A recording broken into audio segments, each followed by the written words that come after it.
بات کریں گے کیماڑی NA-243 کی، جہاں PS 114 میں پاک کالونی میں پولنگ اسٹیشنز پر افراتفری کا عالم۔ گزشتہ رات نامعلوم افراد بیلٹ پیپرز اور پیسے چھین کر فرار ہو گئے۔ واقعے کے باعث پولنگ اسٹیشن کے 2 بوتھ فعال نہیں ہو سکے۔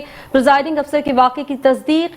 واقعے کے باعث خواتین اور مرد ووٹرز پریشان ہیں۔ کیماڑی NA-243 میں PS 114 پاک کالونی میں پولنگ اسٹیشنز پر افراتفری کا عالم ہے۔ گزشتہ رات نامعلوم افراد بیلٹ پیپرز اور پیسے چھین کر فرار ہوئے تھے۔ واقعے کے باعث پولنگ اسٹیشن کے 2 بوتھ ابھی تک فعال نہیں ہو سکے۔ پریزائڈنگ افسر کی واقعے کی تصدیق۔ واقعے کے باعث خواتین اور مرد ووٹرز پریشان ہیں۔ آپ کو بتائیں گے کہ کیماڑی NA-243 میں PS 114 پاک کالونی میں پولنگ اسٹیشنز پر افراتفری ہے۔ گزشتہ رات نامعلوم افراد بیلٹ پیپرز اور پیسے چھین کر فرار ہو گئے ہیں۔ واقعے کے باعث پولنگ اسٹیشنز کے 2 بوتھ فعال نہیں ہوں گے۔ پریزائڈنگ افسر کی واقعے کی تصدیق ہے۔ پولیس کے اظہار عالمی، جبکہ واقعے کے باعث خواتین اور مرد ووٹرز پریشان ہیں۔ یہاں کو بتائیں گے کہ کیماڑی NA-243 میں PS 114 پاک کالونی میں پولنگ اسٹیشنز پر افراتفری۔ اس کے حوالے سے مزید تفصیلات جانیں گے ہمارے چیف رپورٹر بلال احسن سے۔ تفصیلات سے آگاہ کیجیے گا۔ کیماڑی NA-243 اور PS 114 اس میں پاک کالونی ہے اور ڈسٹرکٹ کیماڑی ہے۔ اس میں جو polling both the smart school میں قائم کیے گئے ہیں، جن میں کہ ایک برانچ میں خواتین کے پولنگ اسٹیشنز ہیں اور دوسرے میں مردوں کے ہیں۔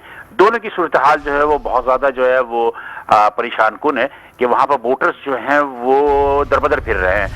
مرد ووٹرز جو ہے ان کے کچھ نمبر جو ہیں وہ خواتین پولنگ بوتھ میں ہیں، لیکن جب وہ خواتین کے پولنگ بوتھ میں جاتے ہیں تو وہ کہتے ہیں کہ یہاں ان کے نام رجسٹرڈ نہیں ہے، اس لیے آپ کسی مردوں والے میں مردوں میں جاتے ہیں تو وہاں کہتے ہیں کہ جناب علی کہ یہاں پر بھی جو ہے یہ آپ کا نام نہیں ہے۔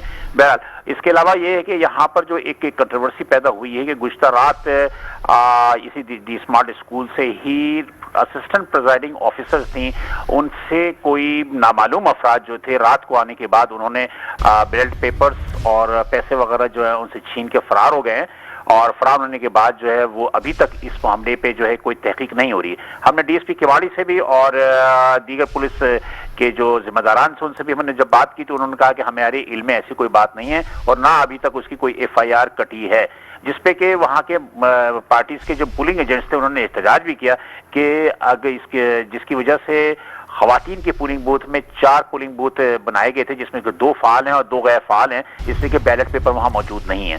تو اس کی وجہ سے وہاں کے لوگ جو ہے وہ کافی سے زیادہ جو ہے وہ احتجاج بھی کر رہے ہیں، اور ان کا کہنا یہ ہے کہ یہ جان بوجھ کر جو ہے لوگوں کو پریشان کیا جا رہا ہے تاکہ وہ ووٹ کی جو کاسٹ ہے وہ کم سے کم ہو۔ جی